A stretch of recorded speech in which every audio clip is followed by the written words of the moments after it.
আল্লাহ তাআলা জানায়া দেয়, কুল, হে নবী আপনি বলে দেন, ইন কুনতুম তুহিব্বুনাল্লাহ,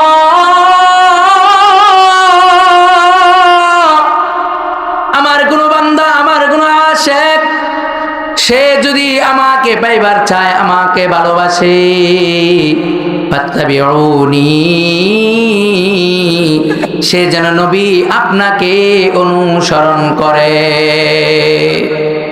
আল্লাহ নবীকে জানায়া দেয়, কোন মানুষ যদি আল্লাহকে ভালোবাসতে চায়, কোন মানুষ যদি আল্লাহর কাছে পাইতে চায়, কেউ যদি মালিকের মারিফত পরিচয় অর্জন করতে চায়, সে যেন ফাত্তাবিউনি, আপনি নবীর অনুসরণ অনুকরণ যেন সে করে।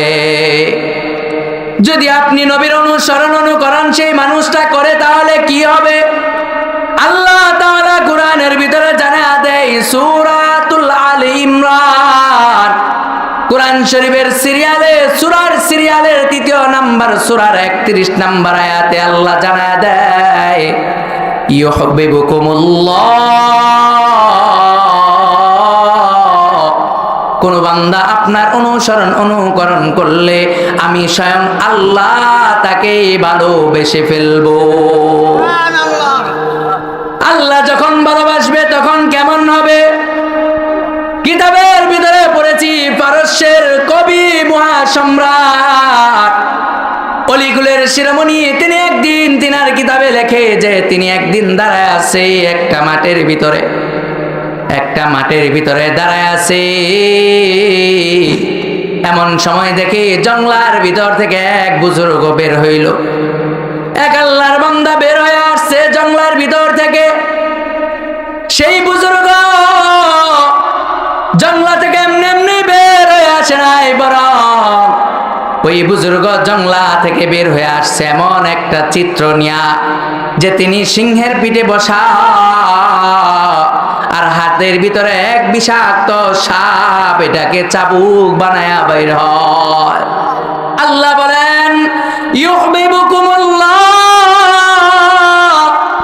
যারা আপনি নবীর অনুসরণ অনুকরণ করবে, আমি আল্লাহ তাদেরকে ভালোবাসবো। আর আল্লাহ যখন ভালোবাসেন তখন তার চিত্রটা কেমন হয়? হাদিসের মাধ্যমে নবীকে জানায়া দেয়, ও নবী আমার, যখন আমি কোনো বান্দাকে ভালোবাসি তখন তার হালত কেমন হয়, তার অবস্থা কেমন হয়? আল্লাহ তাআলা নবীকে আল্লাহ জানায়া দেয়, নবী উম্মতকে জানায়া দেয় যে সেই সময়টা কেমন হয়। আল্লাহ তাআলা আরশের উপরে যেই ফেরেশতারা আল্লাহর পাশে আছে, সেই ফেরেশতাদেরকে ডাক দেয়া বলে, ফুলান ইবনে ফুলান, যে উমুকের ছেলে উমুক, আব্দুর রহমানের ছেলে আব্দুল গফফার, তাকে আমি আল্লাহ ভালোবাসি, ও আরশের উপরের ফেরেশতারা তোমরা তাকে ভালোবাসো। এরকম অধিকাংশ মানুষ তারা কি হবে? জাহান্নামী হবে। আল্লাহ কোরআনে বলে দিয়েছেন তাদের ১ নাম্বার দোষ, লাহুম কুলুবুল লা ইয়াফকাহুনা বিহা, আল্লাহ বলেন আমি তাদেরকে অন্তর দিলাম, কলব দিলাম, বিবেক নামক একটা মহা দৌলত তাদেরকে দিলাম, কিন্তু তারা এই দৌলতটাকে কাজে লাগাইল না।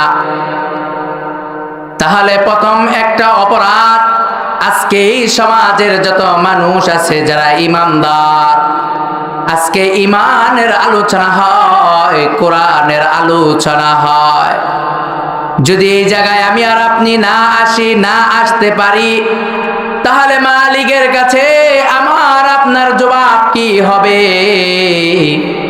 আমি আপনি মালিকের সামনে দাঁড়ায়া কি জবাব দিব? আল্লাহ তাআলা যদি প্রশ্ন করে, তোরা একটা আকল দিয়েছিলাম, এই আকল দিয়া বিবি চিল্লি, আকল দিয়া সন্তান চিল্লি,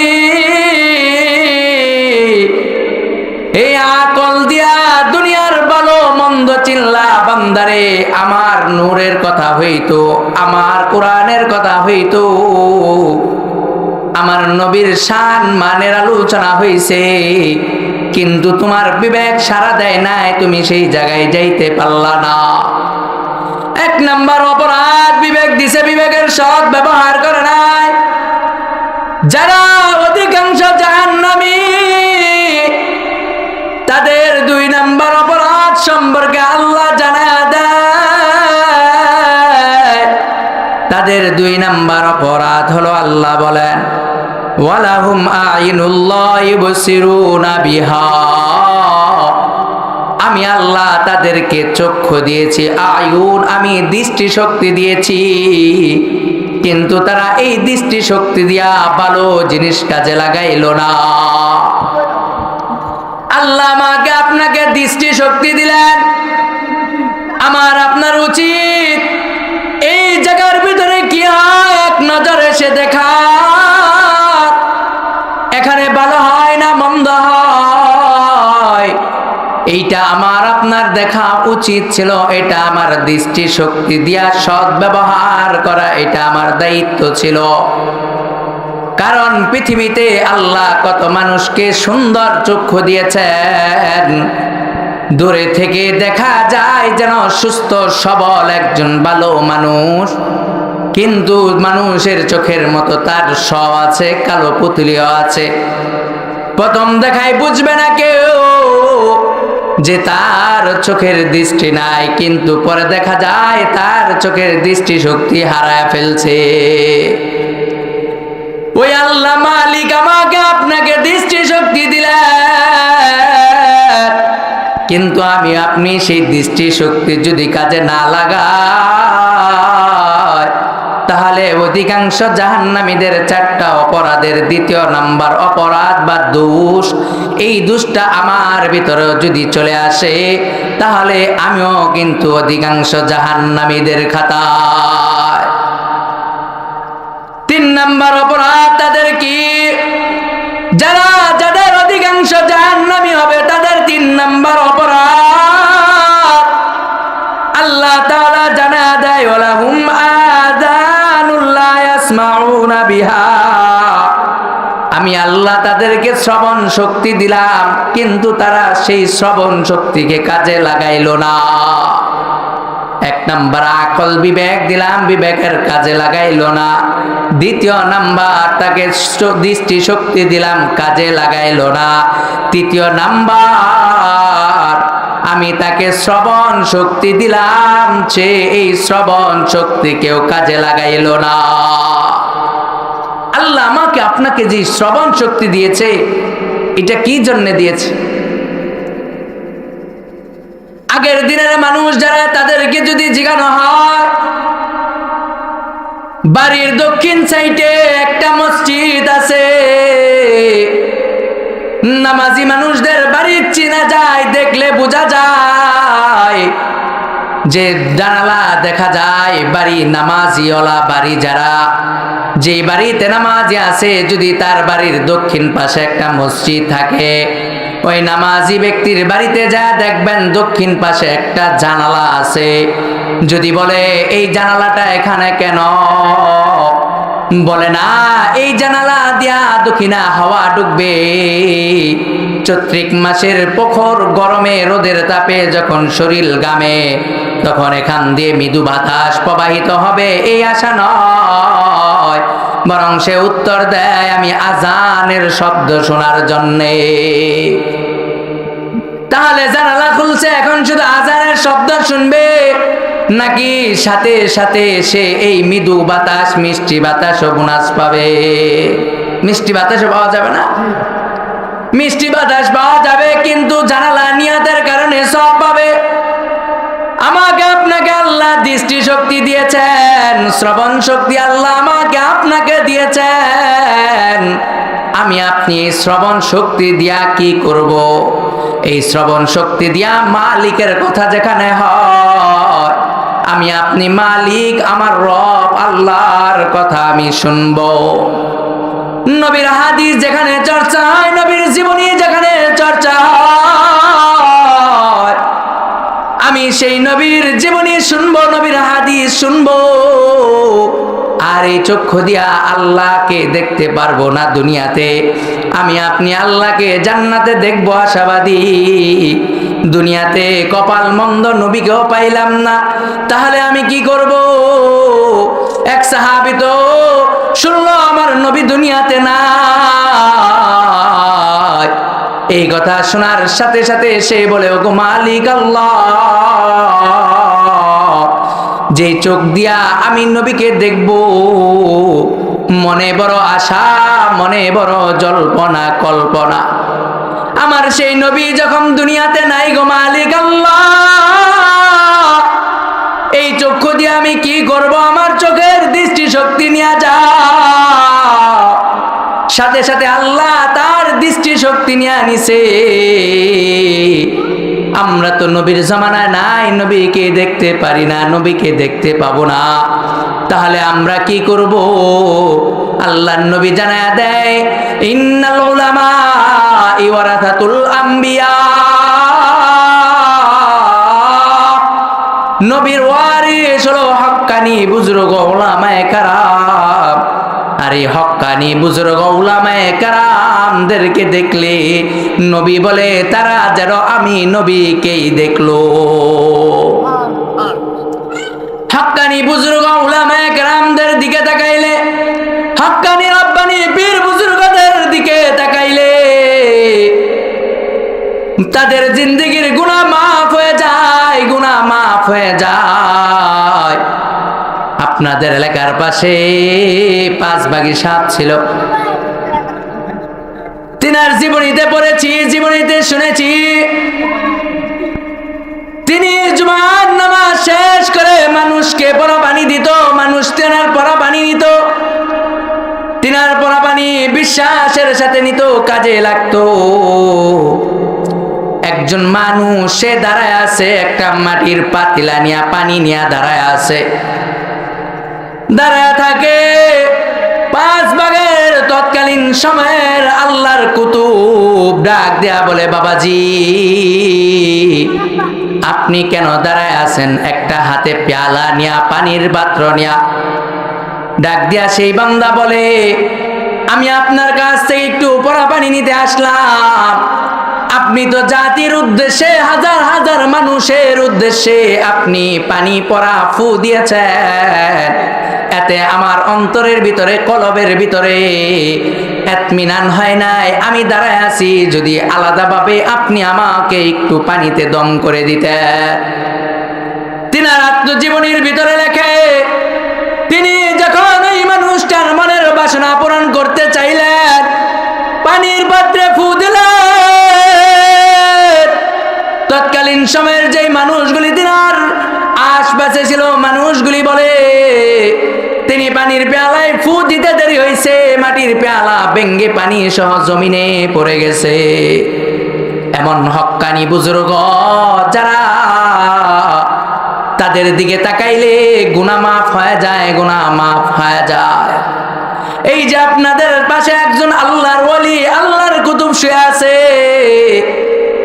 তিনার জীবনের ভিতরে আছে কত কারামাত আছে, কত কারামাত আছে।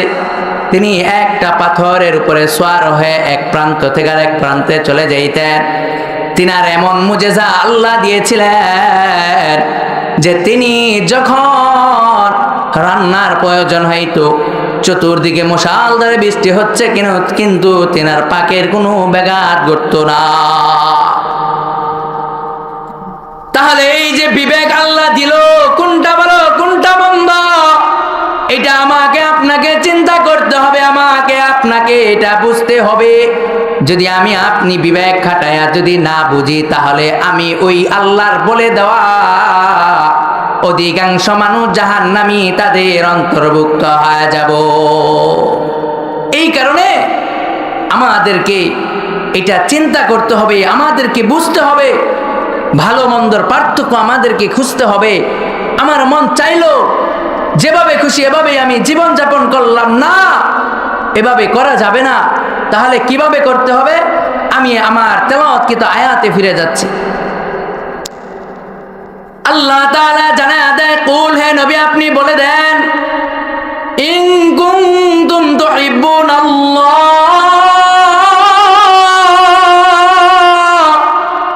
আমার কোন বান্দা, আমার কোন আশিক, সে যদি আমাকে পাইবার চায়, আমাকে ভালোবাসে, ফাত্তাবিউনি, সে যেন নবী আপনাকে অনুসরণ করে। আল্লাহ নবীকে জানায়া দেয়, কোনো মানুষ যদি আল্লাহকে ভালোবাসতে চায়, কোনো মানুষ যদি আল্লাহর কাছে পাইতে চায়, কেউ যদি মালিকের মারিফত পরিচয় অর্জন করতে চায়, সে যেন ফাত্তাবিউনি, আপনি নবীর অনুসরণ অনুকরণ যেন সে করে। যদি আপনি নবীর অনুসরণ অনুকরণ সেই মানুষটা করে, তাহলে কি হবে? আল্লাহ তাআলা কোরআনের ভিতরে জানা দেয়, সূরাতুল আলে ইমরান, কোরআন শরীফের সিরিয়ালে, সূরার সিরিয়ালের 3 নাম্বার সূরার 31 নাম্বার আয়াতে আল্লাহ জানা দেয়, ইউহিব্বুকুমুল্লাহ, কোন বান্দা আপনার অনুসরণ অনুকরণ করলে আমি স্বয়ং আল্লাহ তাকে ভালোবেসে ফেলবো। আল্লাহ যখন ভালোবাসবে তখন কেমন হবে? কিতাবের ভিতরে পড়েছি, পারস্যের কবি মহাসম্রাট অলিগুলের শিরোমণি, তিনি একদিন তিনার কিতাবে লেখে যে তিনি একদিন দাঁড়ায় আছে একটা মাঠের ভিতরে দাঁড়ায় আছে। এমন সময় দেখি জঙ্গলার ভিতর থেকে এক বুজুর্গ বের হইল। এক আল্লাহর বান্দা বের হয়ে আসছে জঙ্গলার ভিতর থেকে। সেই বুজুর্গ জঙ্গলা থেকে এমনি এমনি বের হয়ে আসে নাই, বরং ওই বুজুর্গ জঙ্গলা থেকে বের হয়ে আসছে এমন একটা চিত্র নিয়া যে তিনি সিংহের পিঠে বসা, আর হাতের ভিতরে এক বিষাক্ত সাপ, এটাকে চাবুক বানায়া বাইর হয়। চাবুক বানায়া বিষাক্ত সাপকে চাবুক বানাইছে, আরোহণ বানাইছে। মালিককে তারা ভালোবাসছে, মালিক তাদেরকে কেমন ভালোবাসছে। এই যে আপনাদের পাশে মিসকিন সাপ, তিনার জীবনীর ভিতরেও দেখলাম তিনিও প্রায় সময়, বেশিরভাগ সময় আপনাদের আশপাশটা জঙ্গলা ছিল না? তিনার জীবনীর ভিতরে দেখে তিনি এরকম বাঘ সিংহ এদেরকে দইরা চপড়া ঘাট করতো। চিন্তা করেন মালিকের কেমন প্রিয় ছিল, মালিকের কেমন মুহাব্বতের বান্দা ছিল, নবীর কেমন অনুসরণ অনুকরণ করলেন, যে আল্লাহ তিনাকে কেমন ভালোবাসা বাসলেন, যে তিনি বাঘ সিংহ, যার স্বভাব হলো মানুষ দইরা পায়রা খাবে, ওই সিংহ আর বাঘকে চপাড়াঘাত করে। আল্লাহ বলেন, ইউহিব্বুকুমুল্লাহ, যারা আপনি নবীর অনুসরণ অনুকরণ করবে, আমি আল্লাহ তাদেরকে ভালোবাসবো। আর আল্লাহ যখন ভালোবাসেন তখন তার চিত্রটা কেমন হয় হাদিসের মাধ্যমে নবীকে জানায়া দেয়। ও নবী আমার, যখন আমি কোনো বান্দাকে ভালোবাসি তখন তার হালত কেমন হয়, তার অবস্থা কেমন হয়, আল্লাহ তাআলা নবীকে আল্লাহ জানায়া দেয়, নবী উম্মতকে জানায়া দেয় যে সেই সময়টা কেমন হয়। আল্লাহ তাআলা আরশের উপরে যেই ফেরেশতারা আল্লাহর পাশে আছে, সেই ফেরেশতাদেরকে ডাক দেয়া বলে, ফুলান ইবনে ফুলান, যে উমুকের ছেলে উমুক, আব্দুর রহমানের ছেলে আব্দুল গফফার, তাকে আমি আল্লাহ ভালোবাসি। ও আরশের উপরের ফেরেশতারা তোমরা তাকে ভালোবাসো। শুধু ভালোবাসবে এই পর্যন্তই না, ভালোবাসবা বরং সাথে সাথে তোমরা তোমাদের নিচে আরশ বহনকারী যেই ফেরেশতারা আছে, যেই ফেরেশতারা আরশকে বহন করে কাঁধের উপরে নিয়ে দাঁড়িয়ে আছে, সেই ফেরেশতাদেরকে বলো, ফুলান ইবনে ফুলান, আব্দুর রহমানের ছেলে আব্দুল গফফার, আব্দুর রহিমের ছেলে আব্দুল করিম, আব্দুল মালিকের ছেলে আব্দুল বাসেত, এরকম বাবার নাম দইরা দইরা আল্লাহ বলেন যে উমুকের ছেলে উমুককে আল্লাহ ভালোবাসে। এবং আমরা আরশের উপরে যে ফেরেশতারা আছি, আমরা ফেরেশতারাও তাকে ভালোবাসি।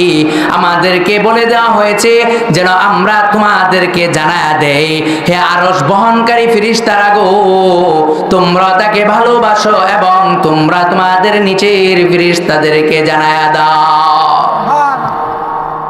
এই জানানির পর্ব শুরু হয়ে গেল কার কথা? জমিনের উপরে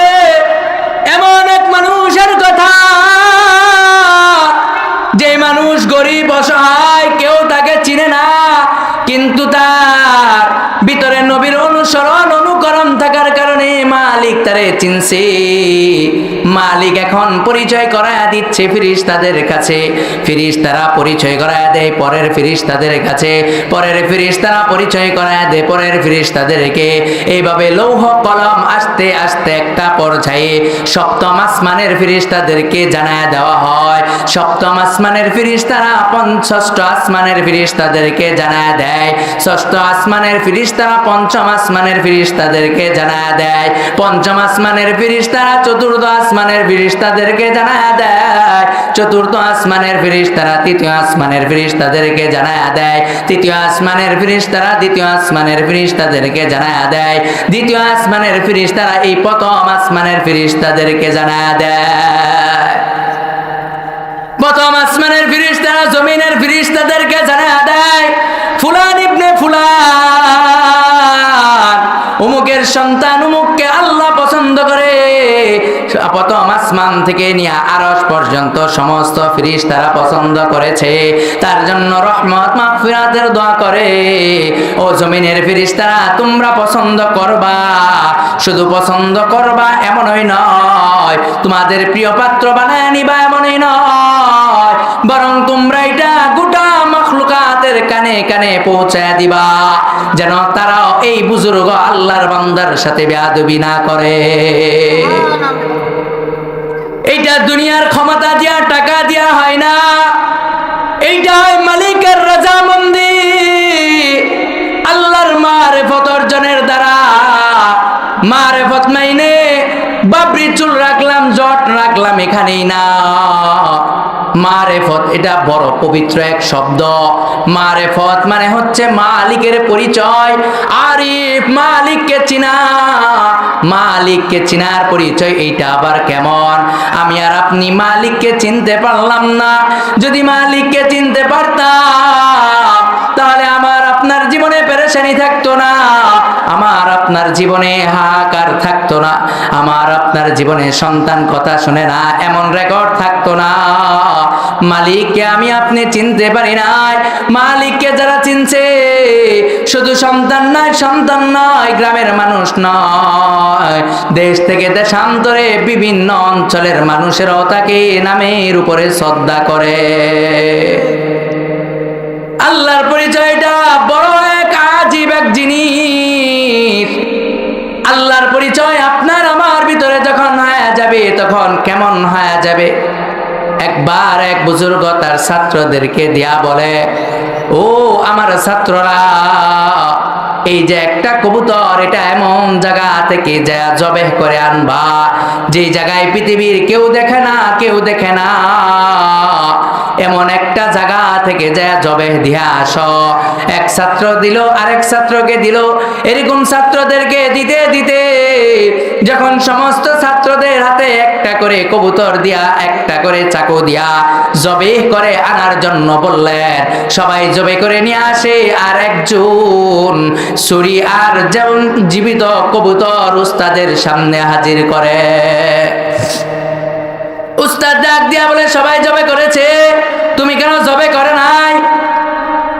সেই ছাত্রটা ডাক দিয়া বলে, ওগো উস্তাদ, আপনি বলেছেন পৃথিবীর এমন জায়গা থেকে জবে দিয়া আনার জন্যে যে জায়গায় কেউ দেখে না, কেউ দেখে না, কিন্তু আমি দেখি যেখানে যাই সেখানে আমার মালিক আল্লাহ আমারে দেখে।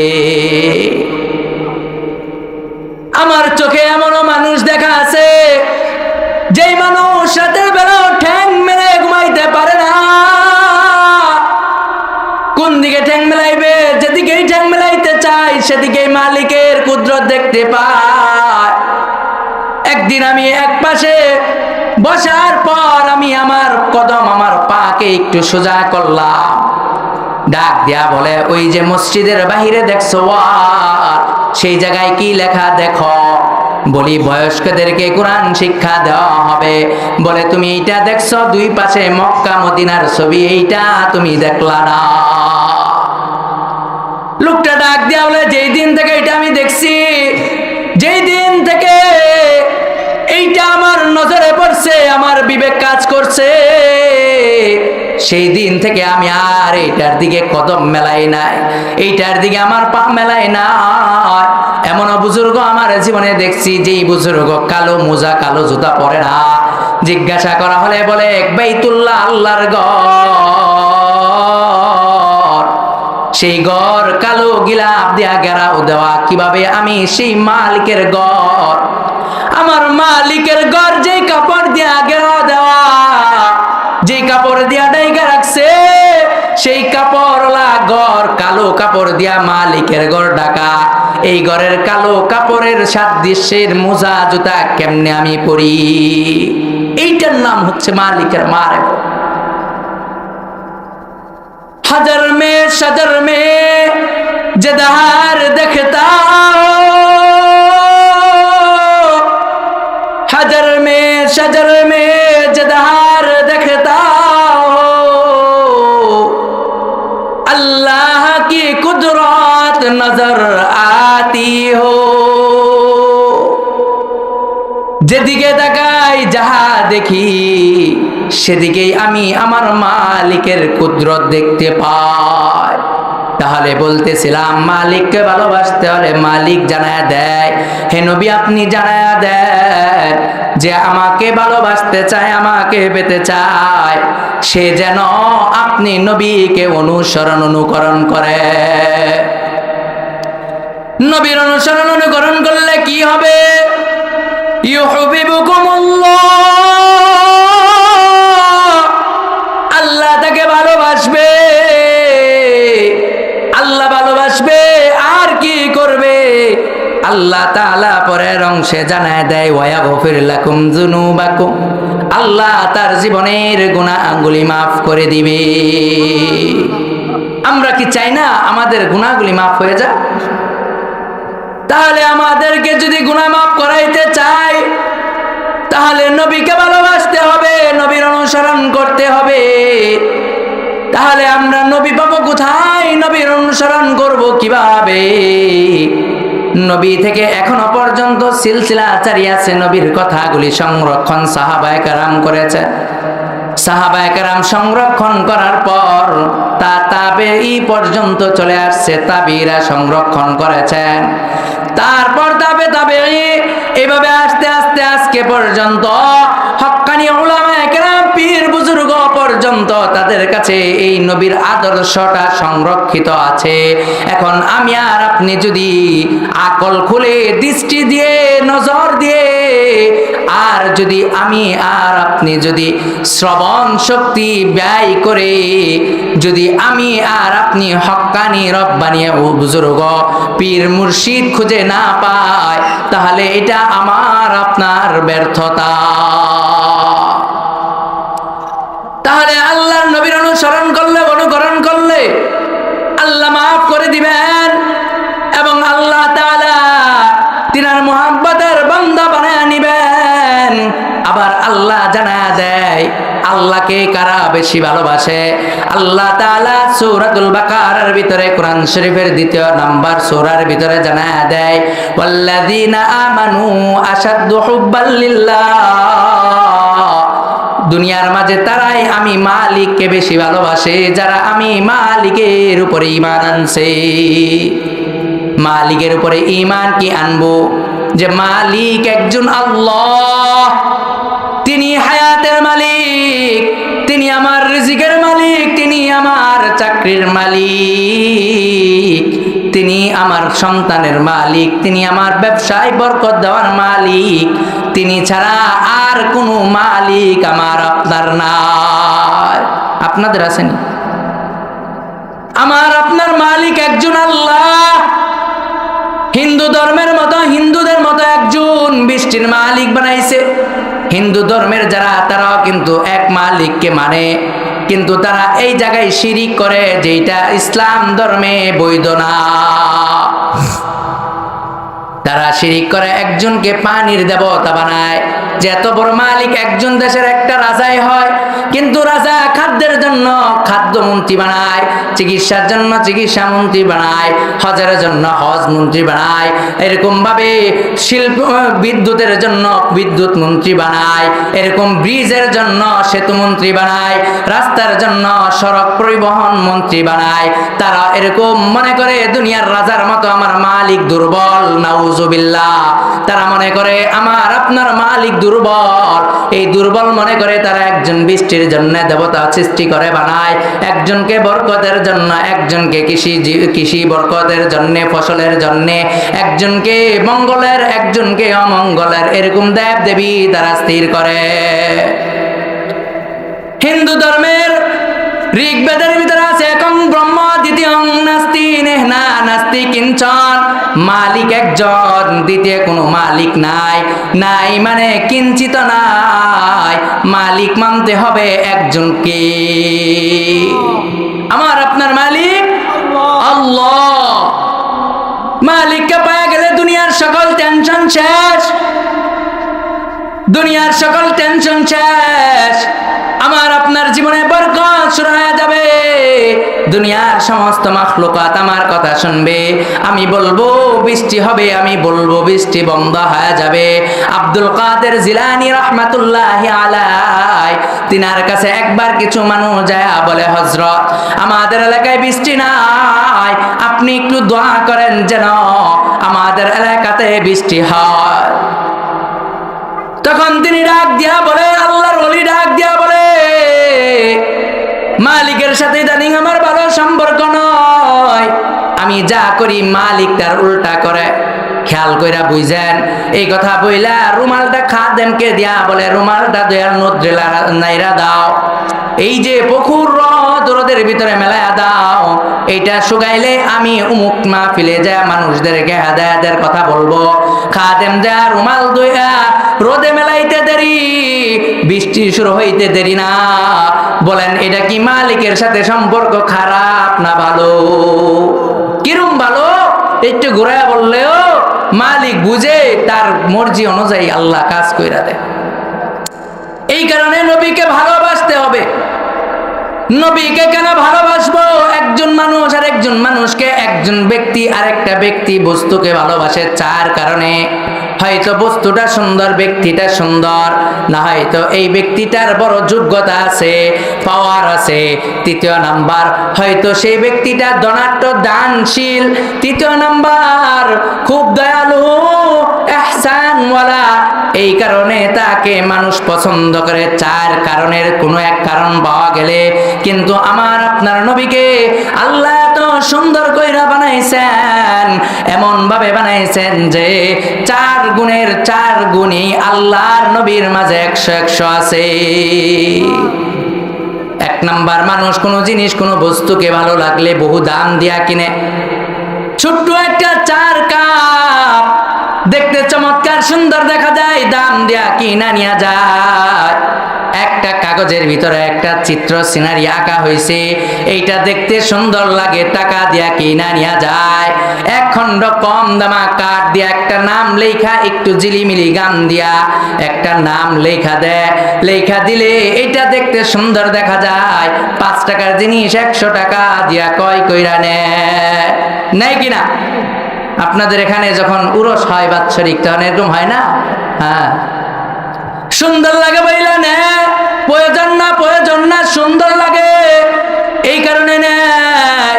সুন্দরের জন্য যদি কেউ ভালোবাসা পাওয়ার যোগ্য হয়, কেউ যদি ভালোবাসা পায়, তাহলে সর্বপ্রথম সুন্দরের জন্য আমার আপনার নবী রহমতে আলম নবী, তিনি ভালোবাসা পাওয়ার যোগ্য। তিনি কেমন সুন্দর!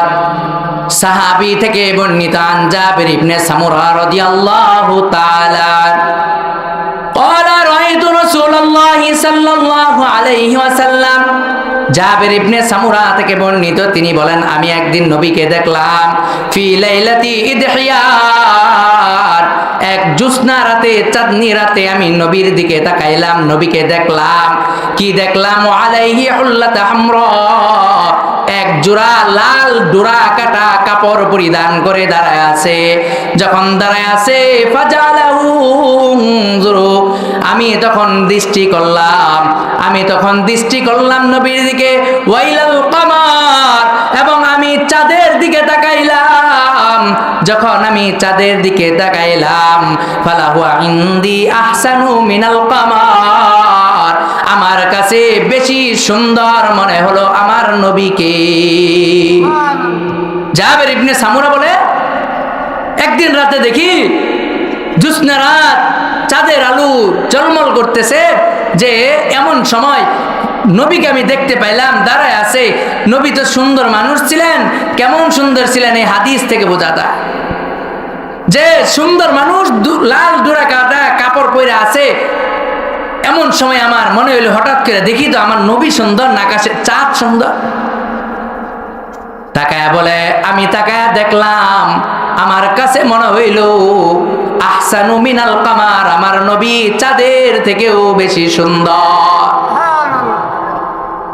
শুধু চেহারা সুন্দর এই বিষয়ে আম্মা জান আয়েশা সিদ্দিকা রাদিয়াল্লাহু তাআলা আনহা বলেন যে একদিন আমি ঘরের ভিতরে বসে বসে খেতা শিলাচ্ছি, কাপড় শিলাচ্ছি।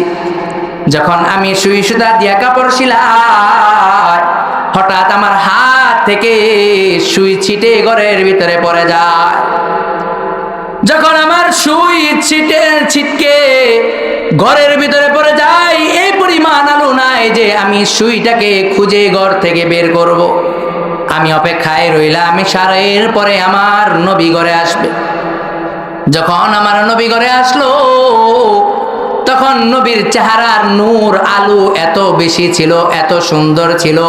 আম্মা জান আয়েশা বলে, উনার চেহারার আলোতে আমি ঘরের কোনায় যে সুই পড়ে আছে, সুইটা একটা চিলিক দিয়ে উঠলো, আর আমি সুইটা পায়া গেলাম। আম্মা জান আয়েশা বলে, লানা শামসুন ওয়ালিল আফাকি শামসুন, লানা শামসুন ওয়ালিল আফাকি শামসুন, ওয়া শামসি আফদালু মিন শামসিস সামাই, আও শামসি আফদালু মিন শামসিস সামাই, ফাইন্নাশ শামসা তাতলু বাদাল ফজর, ফাইন্নাশ শামসা তাতলু বাদাল ফজর, ওয়া শামসি তাতলু বাদাল ইশা। আম্মা জান আয়েশা ডাক দেয়া বলে, দুনিয়ারও একটা সূর্য আছে, আমারও একটা সূর্য আছে, আর আমার সূর্য উদিত হয় ইশারের পরে, আর দুনিয়ার সূর্য উদিত হয় ফজরের পরে। এই কারণে আম্মা জান আয়েশা বলেন, নবীর সৌন্দর্য এত বেশি আছিল, যদি নবীর সৌন্দর্য ওই যে মিশরের ইউসুফ আলাইহিস সালামের সৌন্দর্য দেখে, ইউসুফের সৌন্দর্য দেখে মিশরের সুন্দরী রমণীরা তাদের ফলের পরিবর্তে হাত কেটে ফেলছিল, যদি আমার নবীর সৌন্দর্য দেখতো, হাত ধুয়ে কলিজা কাইটা ফেলতো। আমার নবী এমন সুন্দর ছিল। আরেকটু কথা বলি, কেমন সুন্দর ছিল আমার নবী। একদিন হাসান হোসেন রাদিয়াল্লাহু তাআলা আনহু এক ঘর থেকে দৌড় দিয়ে আরেক ঘরে যাইতে চাইলো।